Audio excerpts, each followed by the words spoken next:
దొంగోడు ఇంకొక దొంగోడు ఎక్కడ ఉన్నాడంటే తెలియాల్సిన అవసరం లేదు, వాడు కరెక్ట్ వాడే ఫైండ్ అవుట్ చేశాడు. మన దగ్గర ఎలాంటి గుణం ఉంటో అలాంటి గుణం వాళ్ళతో మనం ఆకర్షించుకుంటాం, అంతే కదా. అలాగే ఇక్కడ మన కాన్సెప్ట్ ఏంటి, గురువు గారి concept pure conscious, silence conscious, energy conscious, అది ప్రకృతి నియమానికి శుద్ధంగా ఉన్న కాన్షియస్.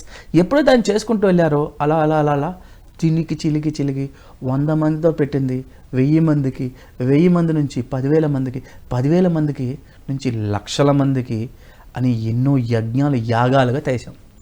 అంత అయిపోయిన తర్వాత ఇప్పుడు చూడండి, ఇదే ఇంకో పర్సన్ చేయాలంటే ఏం చేయాలి, మళ్ళీ ఒకరిని రెడీ చేసుకొని ఇంత దూరం రావాల్సిన అవసరం లేదు.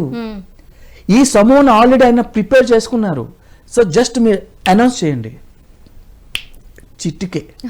చిట్టికేసినట్టు. ఎందుకంటే ఈ సమూహం అంతా డైవర్ట్ అయ్యి అక్కడ చుట్టుపక్కల ఉన్న వాళ్ళు ఒక మార్పు క్రియేట్ అవుతుంది, ఒక పాజిటివ్ మార్పు క్రియేట్ అవుతుంది.